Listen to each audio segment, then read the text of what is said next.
the role of agriculture and how it will enhance security and alleviate poverty.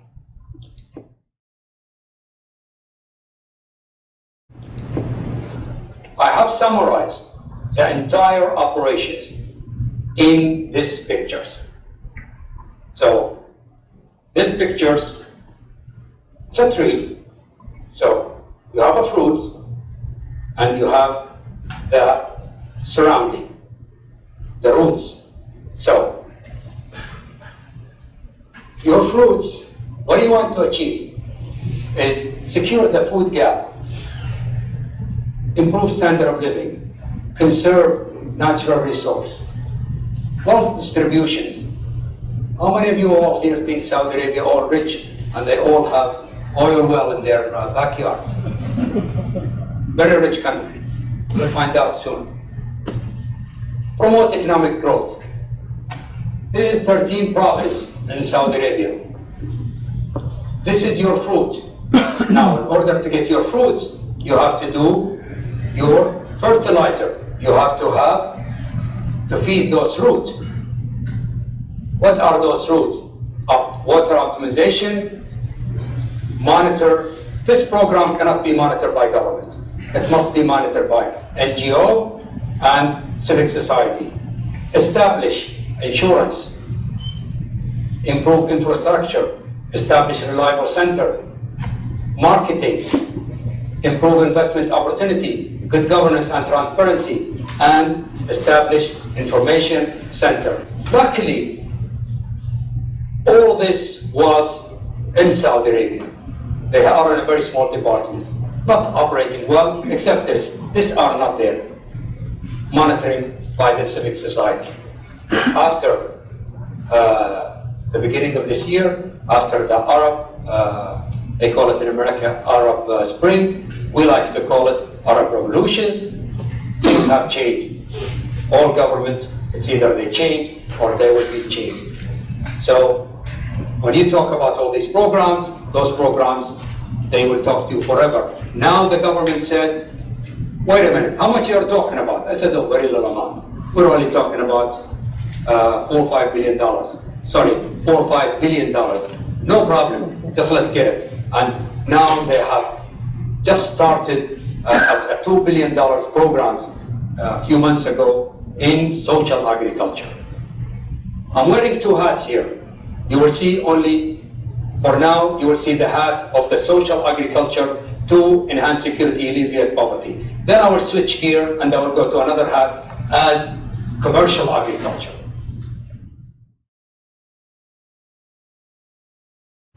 Well, we got 4 pillars, which is food securities, and those are the 4 pillars of the food security. And this is really, there is a 200 meanings of food security, but we take that definitions, which is the most well-known definitions of food security, and we will go with that.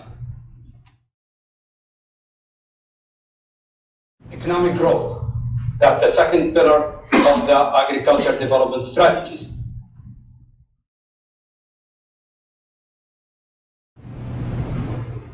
Water optimization, and that is the programs for all the water optimization.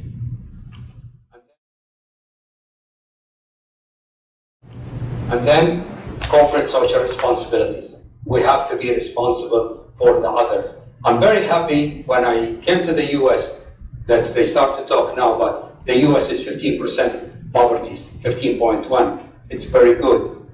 Let's talk about it more. And then we start to, the more we talk about it, the better it could be solved. It might be not solved tomorrow, but the more you talk about it, the more it's addressed, it will be.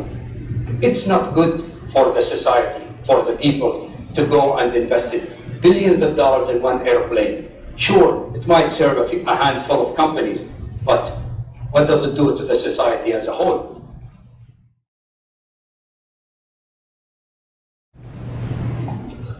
This is the role of agriculture. Improve food security, promote economic growth, water optimization, employment, alleviating poverty, and rural development.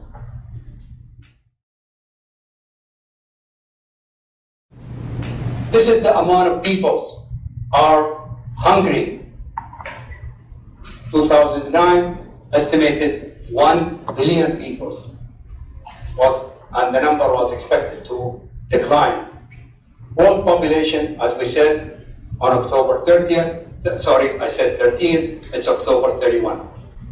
This is here, the amount of food is imported by the GCC. The GCC is all the Saudi Arabia and the Gulf countries. We imported in 2010, $28 billion, and Saudi Arabia accounts for 65% of that, and the trend is going up. Saudi Arabia is going up by, the population is nearly 3.5%. That is massive. The city, when I came to Tucson, Arizona, the city, we can say, about 300,000, the capital of Saudi Arabia, Riyadh. When I came here, it was about 300,000 or so. Now, the city is 5 million people. So you could see the growth. Well, how are we going to manage this food security problem? Food security needs progressive policy. Action must not only increase agricultural production, but also boost income, reduce poverty, and rural area where most of the poor live. It's so easy for a politician to make you happy and build you a road or a bridge in the city, $2–3 billion. Wow, you got more votes.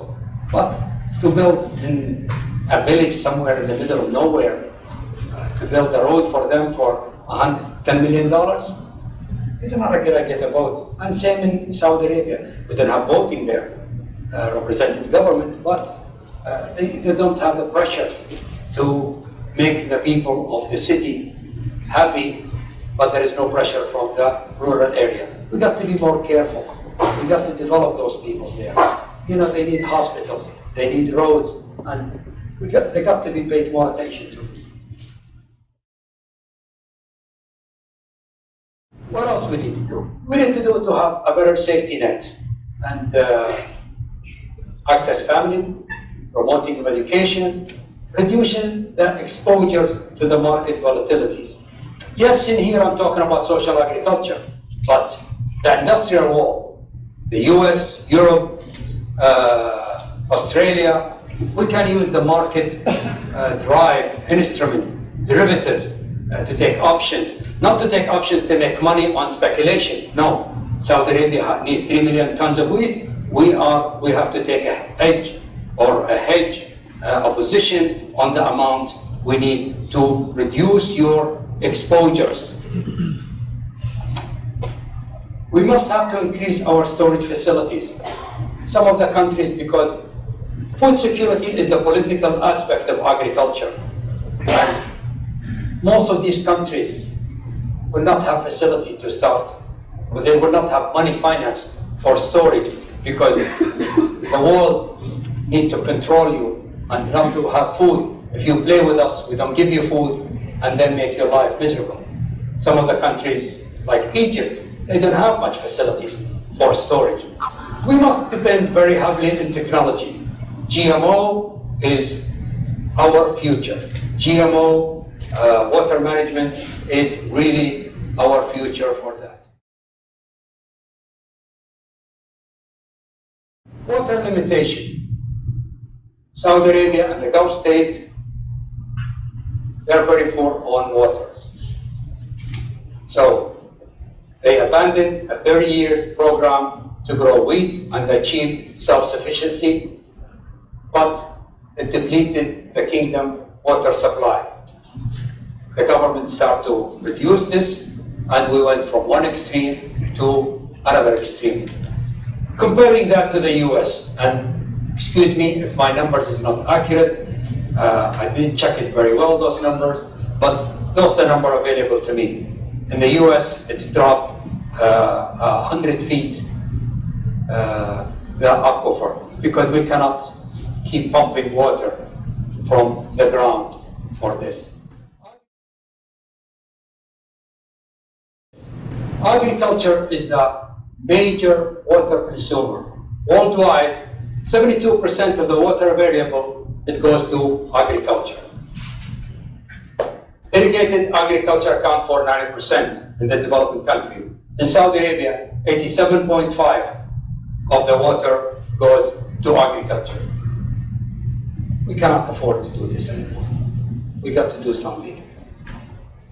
And in the next slide, you will see what am I trying to achieve here. There are two types of aquifer, which is renewable and non-renewable. In Saudi Arabia, our renewable aquifer is between 6 billion cubic meters to 8 billion cubic meters. Water optimization.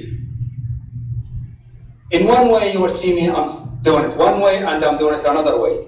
Reduce the reduction of agriculture subsidies. Install metering, subsidize for modern technology, public awareness program. The water needs a whole plan. You must look at the water as a complete plan. All those must be achieved with big restriction on the scarcity of water and must use, I wish everybody could start to think of something like this, crops per drop. Don't tell me how much you got per tons or acre. What I want to know is how many one drop of water produced for me, how many kilograms, and I'm sorry, but I don't know how to think pound and feet, so crops per drops is the trend which we should start to look into.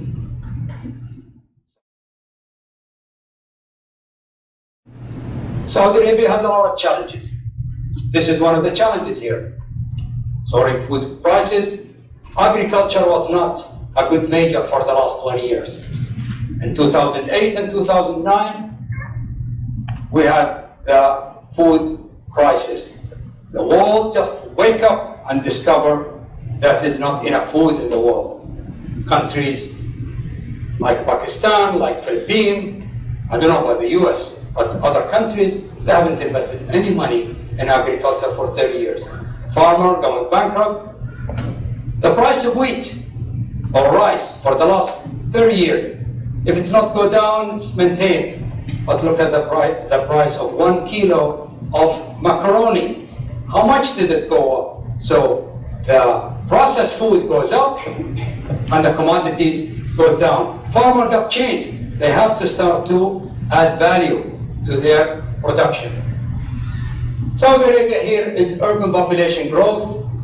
I was in Princeton giving the lectures on Tuesday, and I said Saudi Arabia is 75% is urban. And the German professor said, no, it's 90%. I said, okay, between his number and my number, they both are crisis.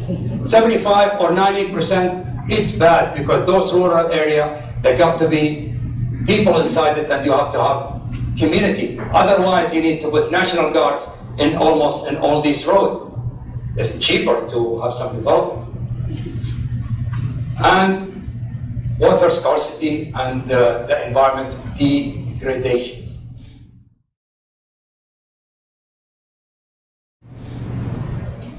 Saudi government meeting the challenge. How they want to meet this challenge?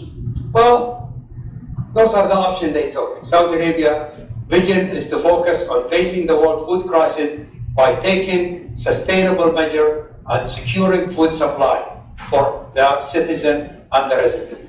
Then they started with the basic food commodities such as wheat, rice, barley, corn, sugar, and livestock. Unfortunately, Saudi Arabia is 45 to 50% import all the barleys traded in the world. Identify countries that is targeted for the Saudi investment, and we'll go through those countries. Agree with hosting country on facilitating giving the Saudi investor. Improve local production by adopting new technology. Again and again, GMO, water desalination by solar. And I think Saudi Arabia, not I think, I know, Saudi Arabia have signed a contract with IBM in 2013 2 years from now, it will go into production, 30,000 cubic meters, 10 megawatts electricity, and it will give water for a small city, Al-Kafji. If you remember, the invasion of Kuwait is just behind Kuwait, and the population of that city is 100,000. These are the commodities for Saudi Arabia. And we imported 2.73 million tons of wheat. We produce about 1 million tons of wheat. We go to rice. Rice is 1 million tons. This is how much we import. Most in Saudi Arabia for the rice, we have basically the two rice importer. We have about 8 million foreigners. Most of them, they eat white rice, which is, as what you could see here, is the white rice. And Saudi, mainly they eat basmati rice, which is, it's a basmati rice. So, then barley. This is one of the bad policies we have in Saudi. We imported 6.37 million tons of barley. That is represent 45, 30%, 50%. It depends on the productions. When I talk about barley production here, I'm not talking about barley production, what a country produce and consume. I'm talking about what goes to the market, the world trading market. Animal feed, that's another crisis we have in Saudi Arabia, is 3 million tons we produce locally, and Saudi Arabia require 14 million tons, and that requires a lot of water. This is all the countries, as we could say here. The aim of King Abdullah Initiative is to countries to realize national and international food security, building an integrated partnership with other countries, and at the same time encouraging Saudi investors to utilize their resources and experience abroad. We have a lot of experience in growing wheat. In Europe, in the US, they go for low input, low output. Basically, you get into your tractors and you put the seed with a little fertilizer and just go miles and miles of planting. And then when the harvest comes, you come and you harvest. That is the low input, low output. In Europe, they go with high input, high output, but very small land. In Saudi Arabia, we merge the two. We go high input, high output in a very big land. And we start to receive a huge amount of wheat. We reach to 4 million, and then we start to export wheat, and that is a good policy, like a very fast train went off track, and that's what happened there. The top 3 countries, according to my research, I have passed a survey of 4,000, and 2,000 was hand-delivered, and 2,000 was by emails. I received a response of 1,156, and that's are the result of the 1,156 correspondent from Saudi Arabia. The most humiliating part of my life was collecting those data. If you ever ask me what is the worst part of the study, it's just collecting your questionnaire from people. Sudan, Egypt, Ethiopia are the top 3 countries to invest in. The lowest 3 countries is Mozambique, Thailand, and Ghana. Thailand is the best country for us to invest rice in. The US, it's number 14.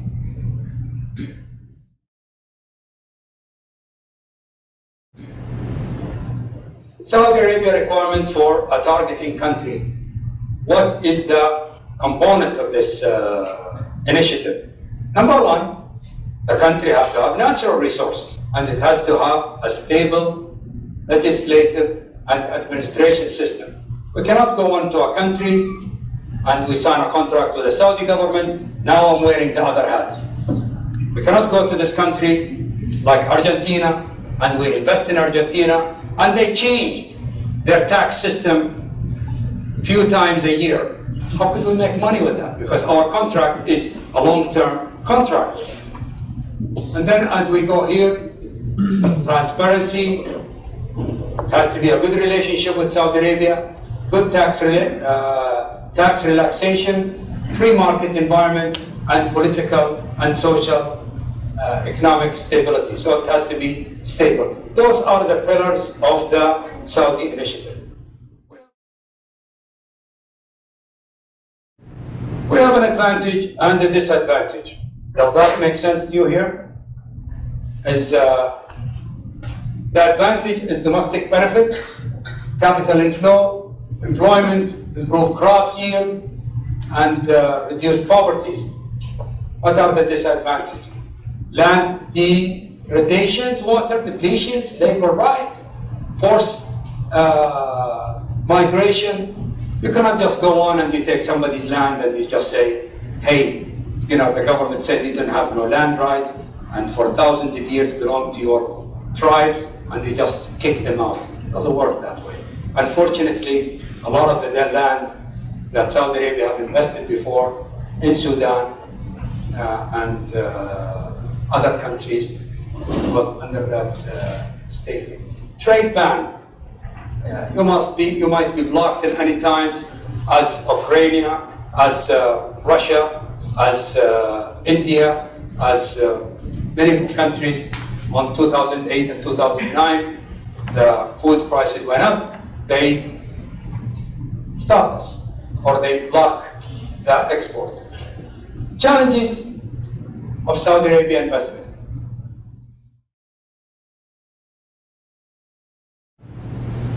Well, you could see here, investment law is not clear, it's not being tested. They think the investor country can influence host country. Private investor might seek to maximize the profit. We might sign a contract with everybody, but they will not honor your contract. They will go sell it to where they make more money, and they are willing to pay the legal cost of fighting you while they're making money somewhere else. The full legal transparency and deal must be with governments, may not last in a country that have high food import requirement. You make a deal with this minister or prime minister, you could pay him any commission you want, but you're not going to be there for long. A few years later, you'll be gone, and the new prime minister comes and said, hey, we didn't make no deal, so you got to start again. So it's got to be a transparent, and it's got to be as transparent as possible. How to meet the Saudi agriculture investment abroad? You must ensure fair and transparent and land valuation and transfer process. The land must be a right price for everybody. No under the table, no playing around. It's got to be right. Ensure, and that's, to me, is very important, the stakeholders. You must ensure range of stakeholders. They must be involved, not only government representative. You don't want only government representative. It has to be ensure the stakeholders, providing clear and visible benefit to the local communities. Law. What kind of law are we talking about? Are we talking about domestic law, international law, or the International Investment Agreement? So that has to be clear. We got to mind, those law is not being tested. We don't have a single case yet. Is it worth it? Yes. Do we have another choice? No.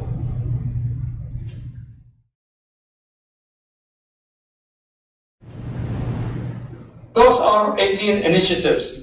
And as we can see here, the Saudi government initiative is one of them.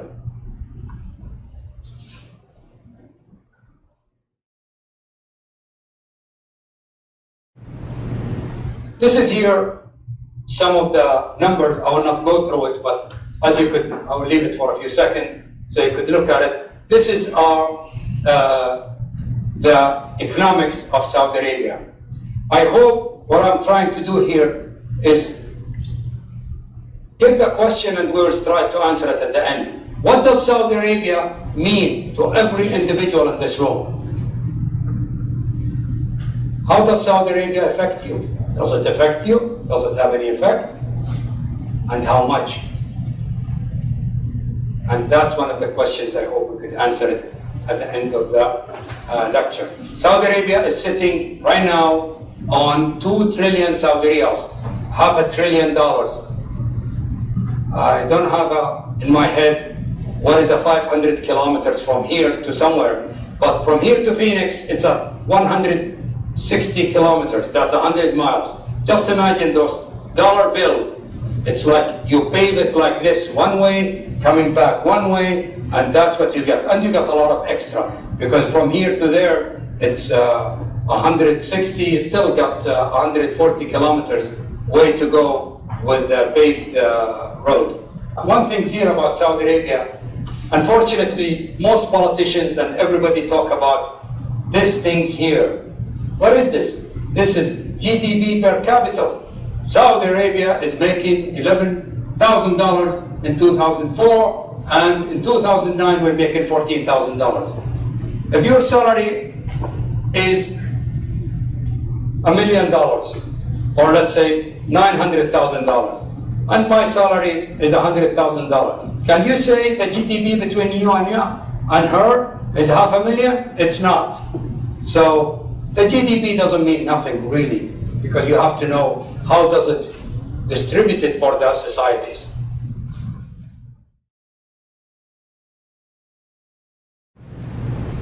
Summary: lack of investment in agriculture over decades.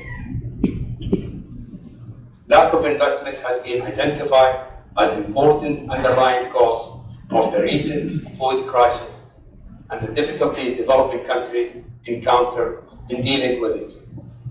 Agriculture investment should not be rejected in principle.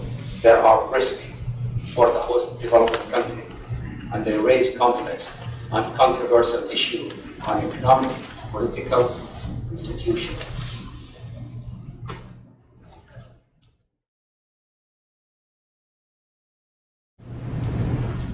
Recommendation for the local agriculture development strategies.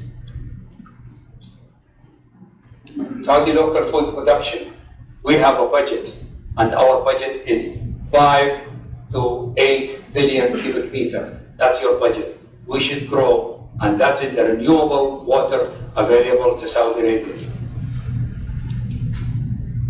Adopt and encourage the use of new technology, state-of-the-art. We must create a special strategies for every regions of Saudi Arabia. And we must have a clear strategic agriculture development strategies. And it must be a multi-function purpose on the sustainability, got to meet the triple bottom line: society, economic, and environment. Recommendation for the investment abroad. Creating a public company, joint ventures, strategic alliance. In a country like Sudan or in Africa, I recommend we get out of this land ownership, we create a public company, and it's owned by the public of Sudan and the investor of Saudi Arabia. Flexible law, local settler.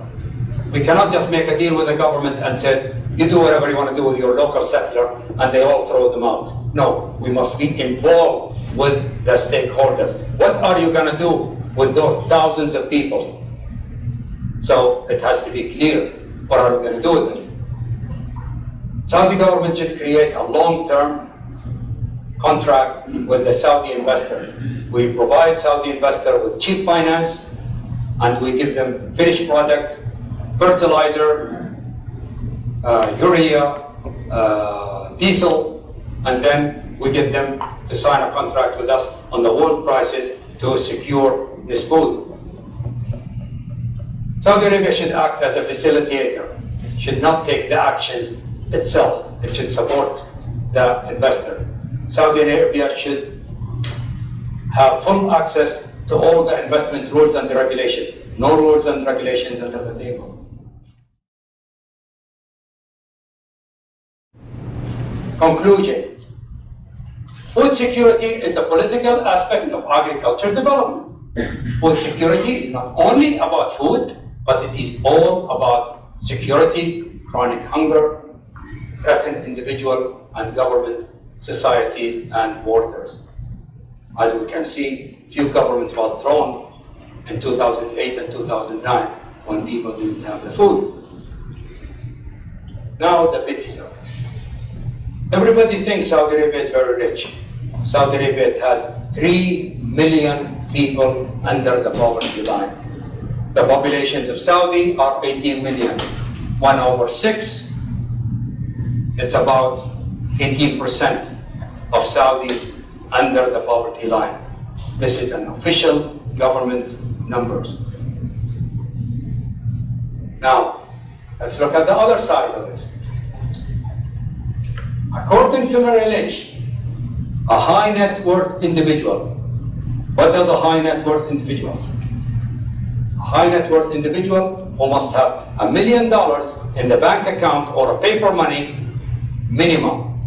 If you have more than 20 million, sometimes 25 million, it depends on the bank, that you are considered ultra high net worth individuals. We have 113,000 of them. The sad story is that number goes up 8% a year. This number from Merrill Lynch. Yes, my advisor, it is 8%. It goes up according to Merrill Lynch. I see my advisor shaking his head. Believe me, it's in Merrill Lynch reports. Thank you very much. Happy to take all your questions. Our president has been able to join us this afternoon and would like to say a few words to Dr. Al Rasheed. Well, first of all, let me shake your hand and say My great pleasure. Thank you. We'd like to thank you on behalf of the entire university for a really provocative lecture. I only had a chance to, I missed the first 10 minutes. I had a set of slides back there, and I can tell you the issues of water management and food security are terribly important, not only to your country, but I think to ours as well. Matter of fact, you were talking about those poverty levels of 18%. Well, right here in the United States, I think they're around 14.2%. So again, it's a major, major issue. If you look at the difference between essentially the upper class and the lower class, and God help you if you're in the middle. It's really so thank you once again. My pleasure. I really appreciate having you here. It's my honor. The important thing is the fact that you're an alumnus of our college. Yes, sir. Yes, sir. That is really great result.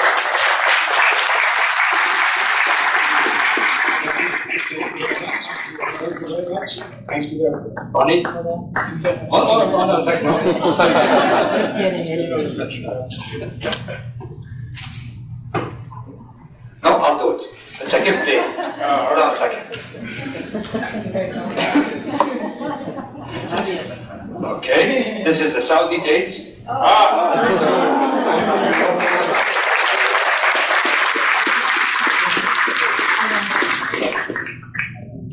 Wow, what an honor. You're shaking hands with the president of the university. Can you imagine? Would you believe that? There's another good thing about this. Yes. Well, for the past 60 days, they've been hiding me over in that tall building over there. And so this afternoon, I have a chance to come home for it. So thank you.